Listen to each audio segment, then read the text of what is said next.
Everyone, आज हम सबके बीच CGPSC 2020 टॉपर नीतीश वर्मा जी उपस्थित हैं। ओवरऑल रैंक 12 और इन्होंने डिप्टी कलेक्टर का पद धारण किया।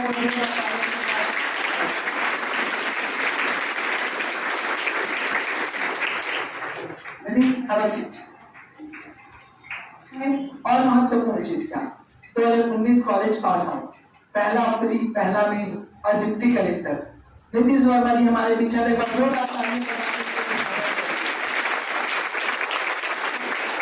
और आप सब भी ठीक है, इनसे प्रेरणा लीजिए कि हम भी एक लक्ष्य निर्धारित करेंगे और पहली बार में ही कोशिश करेंगे कि अपने लक्ष्य को पाने के लिए प्रयास उतना होना चाहिए, सफलता मिलेगा। आप इंश्योर करिए कि उतना प्रयास कर रहे हैं कि नहीं कर रहे हैं हम।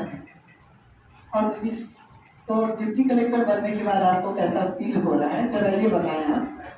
अच्छा लग रहा है। मतलब अभी 1 महीने पहले मैं यहाँ पर बैठता था, अभी स्टेज में बैठा हूँ तो सही है, बहुत बड़ी खुशी आई है। ये आपका प्रयास रहा, बहुत अच्छा प्रयास रहा, सकारात्मक प्रयास रहा। और भाई दिस रीजन है ना कि आप उस जगह से इस जगह आ गए हैं और आप सिलेक्टेड वन में से एक हैं और आप बहुतों के मार्गदर्शक और प्रेरणा बन चुके हैं आप नीतीश। और लास्ट में तो मैं चंद्रा अकेडमी द गाइड और चंद्रा सर को पर्सनली थैंक यू बोलूँगा। मेरा पूरा तैयारी में काफ़ी सहयोग हुआ है सर से। मैं हिमांशु, दिलीप और हम लोग के ग्रुप के जितने भी 4-5 लोग हैं सब यहाँ सर से जुड़े हुए हैं। आप भी सर से जुड़े हो, आप एक अच्छे जगह पर बैठे हुए हो। सर्वोच्च पद धारण करने के बाद आप बहुत सारे लोगों के लिए मोटिवेशन बन जाते हैं, प्रेरणा बन जाते हैं। और निश्चित ही बहुत सारे ऐसे एस्पिरेंट है यहाँ जिनको आपको सीखने को मिलेगा। और मैं मानता हूँ कि आज यहाँ उपस्थित सभी विद्यार्थी इनसे सीखेंगे और हो सके तो अपने डाउट्स भी पूछें। इससे हमें एक नया रास्ता है, जो सफल होकर आया है, उस मार्ग से चलकर आया है, तो न हम उनसे जानें कि इस सफर में कौन कौन सी बाधाएं आती हैं और कैसे हम उस सफर के लक्ष्य तक, उस मंजिल तक पहुंच सकते हैं। तो हमारे बीच, आप सबके बीच से नीतीश वर्मा जी डिप्टी कलेक्टर बनकर यहाँ आए हैं, तो ये सबसे बड़ी खुशी की बात है। और मैं चाहता हूँ कि आज और ये भी बताएं कि कैसे शॉर्टेस्ट पाथ क्या है इस जगह तक पहुंचने। तो नीतीश जी, सबसे पहले फिर से एक बार शुभकामनाएं आपको चंद्रा अकेडमी द गाइड परिवार की तरफ से। और मैं चाहता हूं कि आप इन सभी एस्पिरेंट्स को संबोधित करें।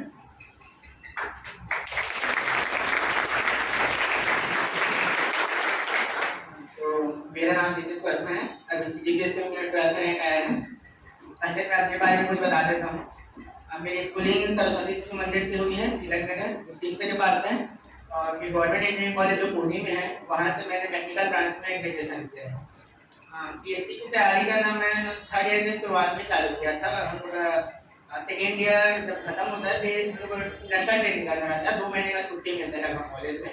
तो उसी दौरान चालू किया था। 2nd ईयर खत्म होने तक इतना तो समझ में आ गया था कि टेक्निकल फील्ड में मेरे लिए कुछ नहीं है। तो फिर उसी समय से मैंने 3rd ईयर से चालू कर दिया था। तो पहला फोकस मेरा ये था कि मतलब कॉलेज के साथ साथ करना हो पाएगा नहीं हो पाएगा, मैं बोला पहले स्टार्ट करके तो देखता हूँ।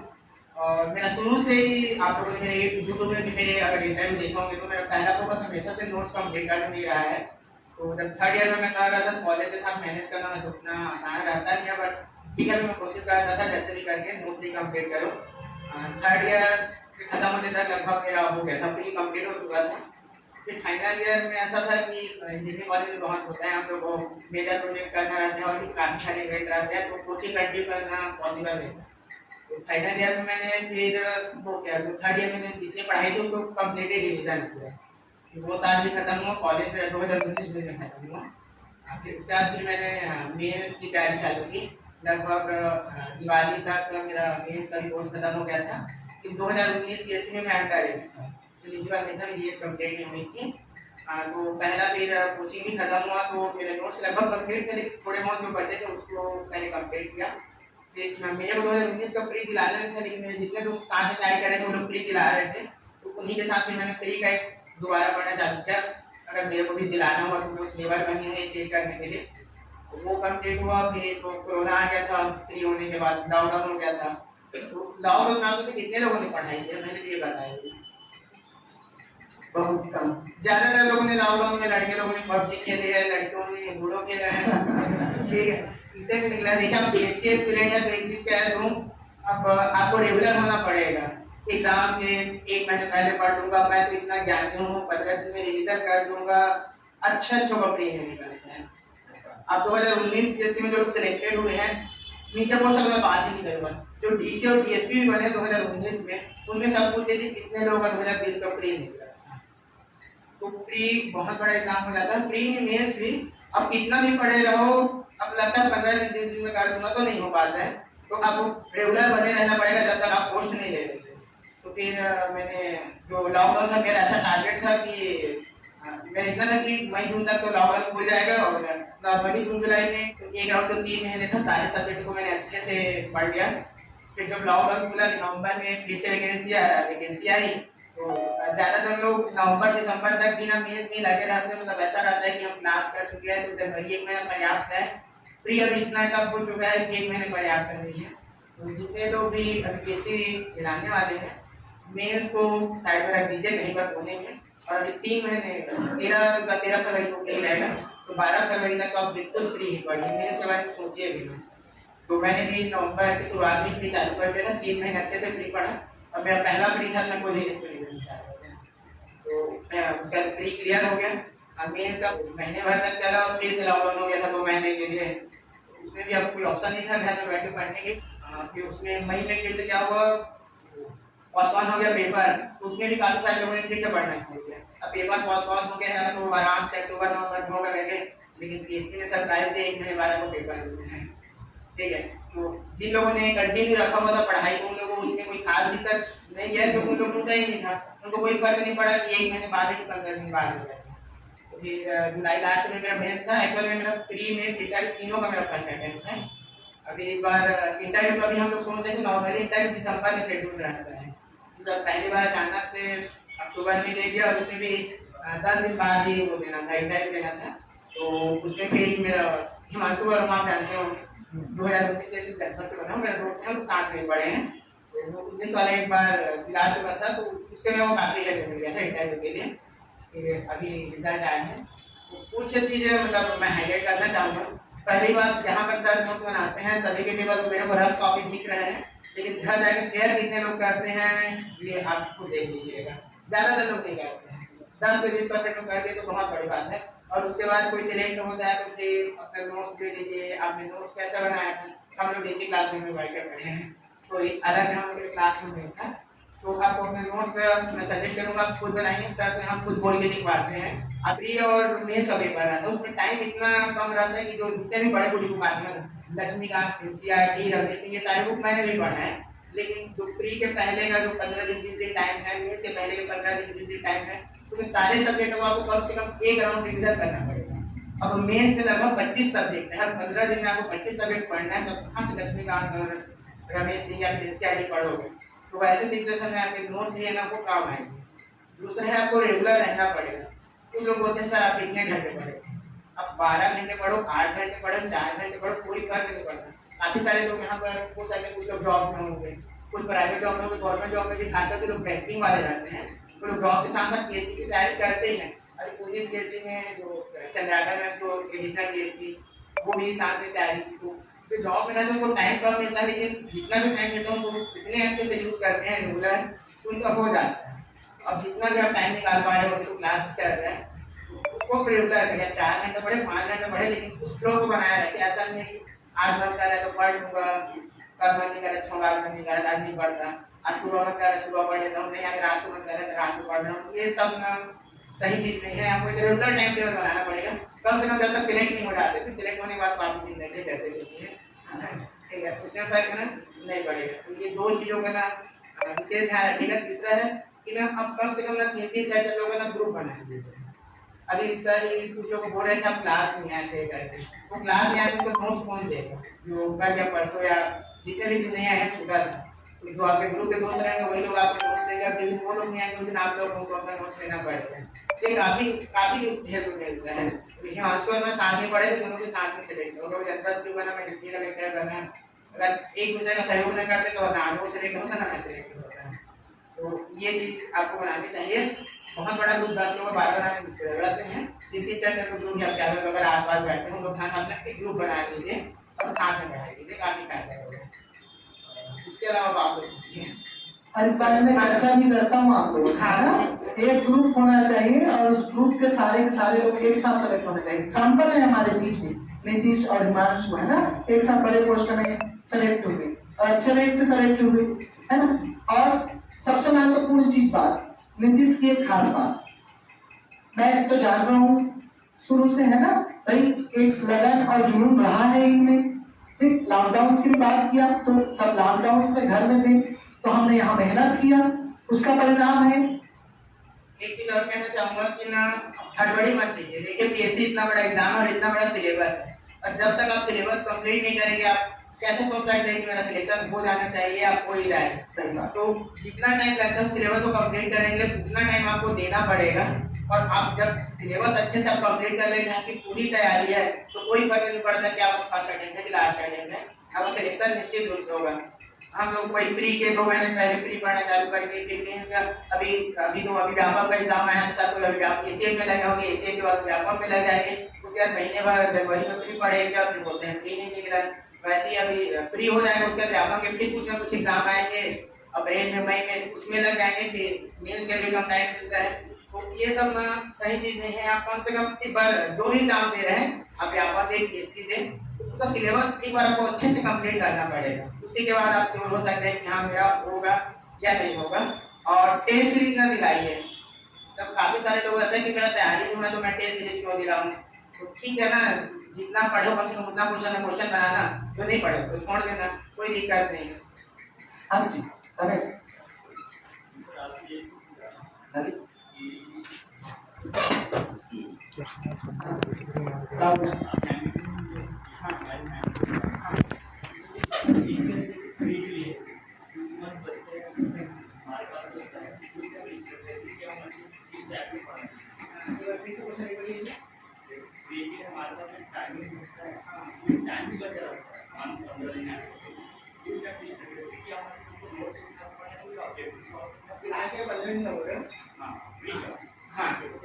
प्री में लास्ट के 15 दिन में आप बिल्कुल क्वेश्चन सॉल्व मत कीजिए, मैं यही सजेस्ट करूँगा। अब पहले से इतना टेस्ट जो लास्ट में जनवरी के लगभग 15 जनवरी 20 जनवरी तक आपने 2 राउंड 3 राउंड प्री के आप टेस्ट दिलाए होंगे, फिर सब क्वेश्चन बैंक सॉल्व किए ही होंगे, तो इतना काफी रहता है। आपको लास्ट के 15 दिन में क्वेश्चन सॉल्व करने की जरूरत नहीं है। आप अपने जो नोट्स बनाए होंगे, शॉर्ट नोट्स बनाए होंगे, या फिर जो रिवीजन की और पत्रिका की बुक आती है, आप लास्ट के 15 दिन में केवल इसी को पढ़ें और क्वेश्चन सॉल्व करने के लिए भूल जाएगा। और करेंट अफेयर से मैं एक चीज और बोलूँगा, दुनिया भर के आपको यूट्यूब में वीडियो न्यूज़पेपर पढ़ना है या फिर इधर उधर कंटेंट देखने की जरूरत नहीं है। दिसंबर जनवरी में काफ़ी सारे आपको करेंट अफेयर से मैगजीन मिलेंगी, लेकिन ये भी है कि हाँ इस कोचिंग का भी पढ़ लेता हूँ, उस कोचिंग का भी पढ़ लेता हूँ, एक बार के वाला क्वेश्चन यहाँ नहीं लिखा वहाँ नहीं लिखा, कोई जरूरत नहीं पढ़ने का। अब जिस कोचिंग का बुक पढ़िए, एक बुक उठाइए और कम से कम 4 से 5 बार पढ़िए। लगभग अब जितने करंट के बुक आते हैं आप उठा लीजिए मार्केट में, 80 से 90% कंटेंट सभी में आपको कॉमन ही मिलेगा। 10 से 20% चीज हो सकता है आपको अलग मिल जाए अलग अलग बुक में, लेकिन मैक्सिमम चीज कॉमन रहती है। तो कोई भी एक बुक उठा लीजिए और कम से कम 4 से 5 बार पढ़िए। करेंट के 8 से 10 क्वेश्चन आते हैं, और प्री निकालने टाइम लोग ये बोलते हैं कि एक नंबर से चूक गया, तो 8 से 10 क्वेश्चन बहुत ज्यादा होते हैं। सही बात है, उस पर ध्यान देने की आवश्यकता है। सही बात है। हाँ जैसे एक मेन इंपॉर्टेंट चीज को 150 इंटरव्यू हो जाता है। इंटरव्यू के लिए कुछ चीजें क्या करना चाहिए और एक व्यक्तिगत क्वेश्चन आपसे आपका एक बार इंटरव्यू शेयर कर सकते हैं। देखिए पहला चीज तो मेरे इंटरव्यू में ऐसा कोई स्पेशल क्वेश्चन था नहीं जो मैं आपको शेयर करूं और आप पूछो के टाइम में डालूं, बिल्कुल नॉर्मल क्वेश्चन थे। और दूसरा चीज मैं ये सजेस्ट करूंगा, मैं इंटरव्यू की तैयारी चालू करना, इंटरव्यू का लिस्ट आया था उसी दिन चालू किया। अभी आप पूरा फोकस प्री और मेंस में कीजिए, अभी आपको इंटरव्यू के बारे में सोचने की कोई जरूरत नहीं है। इंटरव्यू का जब लिस्ट आता है जितना टाइम मिलता है उसको पर्याप्त रहता है कि आप इंटरव्यू की उसमें तैयारी कर सकें। अभी आपको पूरा फोकस प्री और मेंस में होना चाहिए। सही बात। और अभी तो प्री में होना चाहिए। जब 3 महीने प्री भर गए हैं तो बिल्कुल नहा धो के प्री में लग जाइए और कुछ मत सोचिए। अगर प्री निकालना है तो और कोई एग्जाम टारगेट होगा तो फिर आप लिख लीजिए।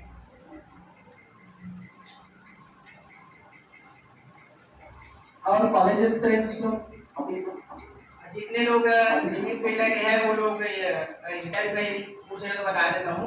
इंजीनियरिंग फील्ड क्यों छोड़ के आगे सोच रहे हैं, क्यों छोड़ के आए वो सबको मालूम है, लेकिन वहाँ पर आपको उसका आंसर देना रहता है कि आप क्यों छोड़ के आए हैं।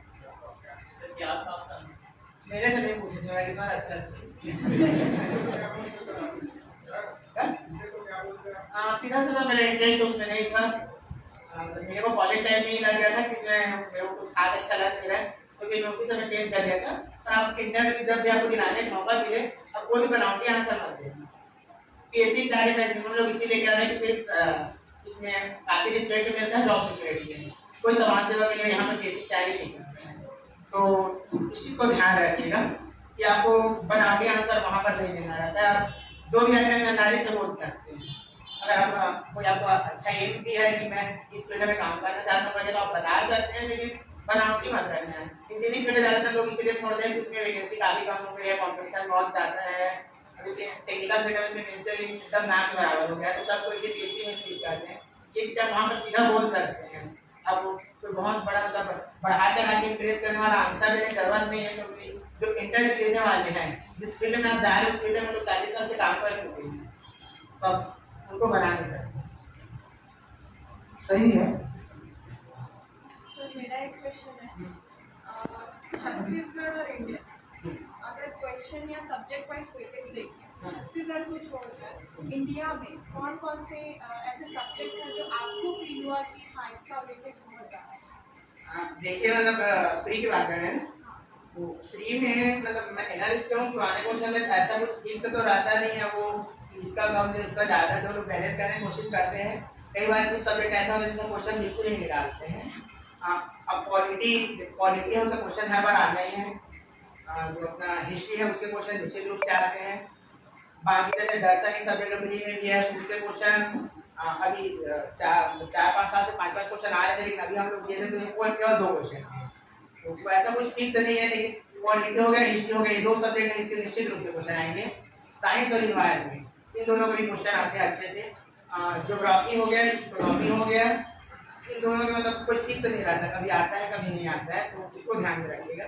बाकी साइंस, इन्वायरमेंट, क्वालिटी और हिस्ट्री ये 4 सब्जेक्ट हैं जिससे क्वेश्चन आते हैं और 5 से 6 क्वेश्चन पर सब्जेक्ट, मतलब कितने सब्जेक्ट 25 क्वेश्चन तो मिनिमम है ही।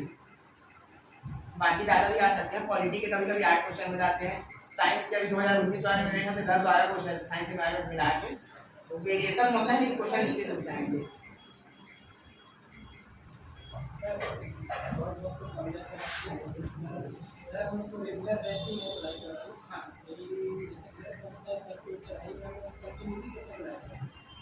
बाहर जाते हैं रूम पहुंचते हैं। देखिए आप पहले तो अपने एक शेड्यूल बना लीजिए। ये अब शेड्यूल देखिए सबका अलग अलग रहता है। मैं घर में रहता हूँ तो मेरा शेड्यूल मेरा घर के हिसाब से है, क्लासरूम में मेरा घर। आप हॉस्टल में अगर रहते हो तो आपका शेड्यूल हॉस्टल के हिसाब से रहेगा। तो कितने बजे क्लास है, कितने बजे आपका टिफिन आता है, उसके हिसाब से आप शेड्यूल बनाइए, फिर उसमें आपके वो हो जाता है। जैसे आपका 12 बजे आपका क्लास खत्म हो रहा है, एग्जाम्पल दे रहा हूँ, आप 12 बजे रूम जा रहे हैं, फिर आपका 12:30 बजे टिफिन आ रहा है, आप 1 बजे तक खाना खा लें, 8 घंटा रेस्ट कर लिया, आप 2 बजे पढ़ने बैठ जाएंगे, कोई दिक्कत नहीं है। अब ये चीज़ आपको करना पड़ेगा, मैनेज करना पड़ेगा। पीएचडी में आपका कोई भी रीजन हो, आप खाना बनाते हो, आपका फैमिली प्रॉब्लम हो, आपके पर्सनल प्रॉब्लम हो, किसी भी चीज़ के लिए आपको बोनस नंबर मिलेगा, तो आपको चीज़ों को मैनेज करना पड़ेगा। अच्छा ठीक है। ये एक्चुअल में मैं ऐसा कुछ प्रॉब्लम चल रहा है मेरे को मालूम ही नहीं था। मेरे को भी मैंने तभी हिमांशु जब से नहीं को बना 2019 में, तब मेरे को पता चला कि यहाँ पर हिंदी इंग्लिश से काफी चर्चे चल रहे करके। आपको मैं बता दूं लैंग्वेज का सीधी बेसिस में कोई फर्क नहीं पड़ता है। हिमांशु इंग्लिश मीडियम में लिखा था, मैं हिंदी मीडियम में लिखा था, अभी हम दोनों को इससे देखते हैं। अब वो आ नहीं पाए वो था, उससे भी मिला देते हैं आपको। तो लैंग्वेज का कोई फर्क नहीं पड़ता। मैं हिंदी में लिखा था और हिंदी में भी लिखे मेरे मेंस में 850 नंबर आए थे। टॉपर्स में से एक है ना? तो रैंक मैटर नहीं करता है, समझ रहे हो ना? मतलब यहाँ पर 12 नंबर और 12वां रैंक और पहला रैंक में डिफरेंस नहीं है। अब देखो इसमें होता क्या है, जैसे मैं हिंदी मीडियम वाला हूँ तो मैं एक और जो इंग्लिश मीडियम वाले जो सिलेक्ट नहीं हुए उनको ये लगता है कि इंग्लिश मीडियम वालों को नंबर नहीं मिलता है, हिंदी मीडियम वालों को मिलता है। वैसे कोई इंग्लिश मीडियम को सिलेक्ट हो जाता है तो हिंदी मीडियम वालों को लगता है कि ये इंग्लिश मीडियम का इसलिए इसका हो गया, मैं हिंदी मीडियम का तो नहीं हो गया। तो हम अपनी कमियों को ना लैंग्वेज के आधार पर छुपाने की कोशिश करते हैं। अब किसी भी लैंग्वेज को तो कोई फर्क नहीं पड़ता है, आप हिंदी में लिखो इंग्लिश में लिखो, दोनों में अच्छे नंबर मिलेंगे। और कोशिश करना जिस लैंग्वेज में आपकी पकड़ अच्छी है आप उसी में लिखिए। तब इंग्लिश में ज़्यादा अच्छा नंबर मिल जाएगा, क्या उसमें आप हिंदी में अच्छा नंबर मिल जाएगा, उसमें आपको ट्रांसफॉर्म होने की जरूरत नहीं है। आपकी हमेशा से पढ़ाई स्कूल से लेकर अभी तक जिस लैंग्वेज में रही है आप उसमें लिख सकते हैं, कोई दिक्कत नहीं। एक स्टूडेंट के रूप में और डिप्टी कलेक्टर बन जाने के बाद में, है ना, विद्यार्थियों को लगता है कि पढ़ाई क्यों करना चाहिए ऐसा, तो आप इस थोड़ा फीलिंग के बारे में बताएंगे कि एक अधिकारी बनने के बाद में आदमी वास्तव में क्या अचीव करता है और क्यों एक नॉर्मल विद्यार्थियों को दिन रात मेहनत करके, ठीक है, उनको पढ़ाई करना चाहिए और सारे समस्याओं को, सारे बाधाओं को पार करके आगे बढ़ने के लिए प्रेरित होना चाहिए। देखिए जैसे ही आपका रिजल्ट आएगा और आप सिलेक्शन लिस्ट में शामिल होते हैं तो आपका पूरा लाइफ 180 डिग्री चेंज हो जाएगा। अभी यहाँ पर बैठे हैं तो अभी आपके अकल बगल में मुश्किल से 4 से 5 लोग आपको जानते होंगे। जैसे ही आपको सेलेक्ट होंगे यूट्यूब में आपके इंटरव्यू डालेंगे, लगभग छत्तीसगढ़ में सभी लोग आपको जानने जाएंगे। इतनी सारी बधाई आएंगी, इतने सारे लोग मिलने आएंगे ना, खुद परेशान हो जाओगे। तो मेरा दोपहर में नॉर्मली मैं 1 से 1.5 घंटा रेस्ट करता ही हूँ। अभी जब से रिजल्ट आया मैं रेस्ट नहीं कर पा रहा हूँ, इतने लोगों से मिलना हो जाता है। दूसरा आपके कॉन्टेक्ट एरिया काफ़ी बढ़ जाते हैं। मतलब अभी ऐसा है कि छत्तीसगढ़ के जितने जिले हैं हर जगह लगभग प्रशासनिक अधिकारियों से मेरा कॉन्टेक्ट हो चुका है, तो इससे आपको कॉन्टेक्ट एरिया भी बढ़ता है। दूसरा आपकी जो फैमिली है, दोस्त हैं, उनको काफ़ी ज़्यादा प्राउड होगा आपके ऊपर। हाँ, ऐसे किसी हमारे कॉन्टेक्ट में है, आप इमेजिन नहीं कर सकते, शब्दों में बता नहीं सकता इतना आपको अच्छा फील होगा।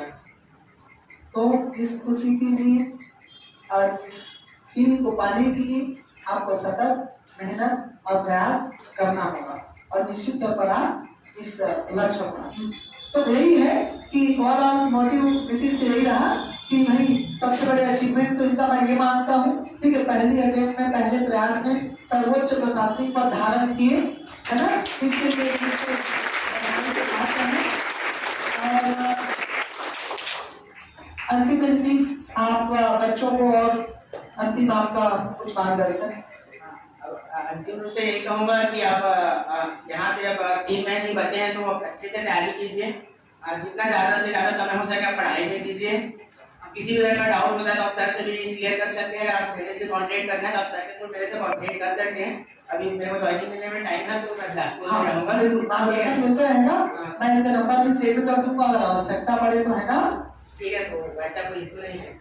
और मैं चंद्रा अकेडमी द गाइड और चंद्रा सर को पर्सनली थैंक यू बोलूँगा। फ्रेश हो गया और तैयारी में काफ़ी सहयोग हुआ है मेरे को सर से। मैं हिमांशु, दिलीप और हम लोग के ग्रुप में जितने भी 4-5 लोग हैं सब यहाँ सर से जुड़े हुए हैं। आप भी सर से जुड़े हो, आप एक अच्छे जगह पर बैठे हुए हो। और हाँ, एक चीज़ मैं यहाँ पर ये बोलूँगा कि आप खुद ही जानते हो कि आपके कॉन्टेक्ट में काफ़ी सारे लोग हैं जो तैयारी करना चाहते हैं लेकिन यहाँ तक पहुँच नहीं पाते। कुछ के आर्थिक कारण रहते हैं, कुछ के और भी प्रॉब्लम रहती है। आप यहाँ पर बैठे हो वही सबसे बड़ी बात है और आपको वहाँ से उठ के यहाँ पर आना। सही बात है।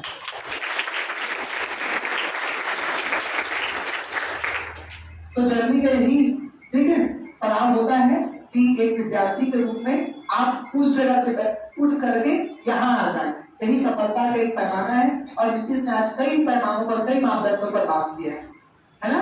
और वो संस्था परिवार के एक सदस्य हैं नीतीश जो है, और हमेशा रहेंगे इस बात से के लिए मैं आपको आश्वस्त करता हूँ। और इनका मार्गदर्शन आपको हमेशा जब भी आवश्यकता पड़ेगी मिलता रहेगा।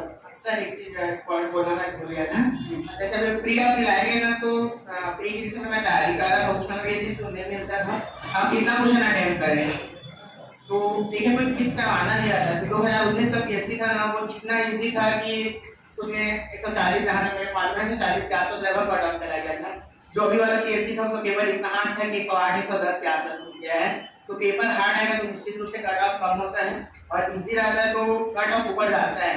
आप क्वेश्चन पेपर पहले से 100 तक जब पूरा देख लेंगे आपको समझ में आ जाएगा कि पेपर इजी है हार्ड है, उसके बाद बनाएंगे। और जैसे क्वेश्चन आता है पूछना लगता है यार ये पेज बन नहीं रहा है, तो आपने तो पढ़ाई की है ना, ऐसा थोड़ी ना कि जो बाकी लोग पढ़ाई किए वो लोग कुछ स्पेशल पढ़ाई किए। अगर आपको लगता है कि क्वेश्चन में कभी देखा नहीं सुना नहीं तो आप मान के चलिए कि बाकी लोग के लिए जो क्वेश्चन नया है तो हड़बड़ाने की जरूरत नहीं है। बिल्कुल वो जो 2 घंटे का टाइम रहता है वो इसका नहीं रहता कि आप कितना क्वेश्चन सॉल्व कर पा रहे हो, वो इसका रहता है कि आप दिमाग को कितना शांत तरीके से रह के सॉल्व कर पा रहे हो। अभी जिन लोगों का 2020 में जितने लोग फ्री नहीं निकला था ना, ज्यादातर लोग ना माइनस मार्किंग में गए। सही सबके 55 से 60 थे, लेकिन माइनस मार्किंग किसी का 10 हुआ है, किसी का 25 हुआ है। तो पहले से आप अपने दिमाग में मत रखिएगा कि मेरे को इतना बनाना है फिर नहीं बन रहा है। आप शांति से सॉल्व कीजिए, पहला राउंड बनाएंगे तो आपका 55 से 60 बनेगा, फिर धीरे से आगे जाइए 2 बार 3 बार सोचेंगे, कुछ क्वेश्चन और बनेंगे, और उसके बाद आपको लगता है जो बिल्कुल भी नहीं बन रहा है छोड़ दीजिए, कोई दिक्कत नहीं है।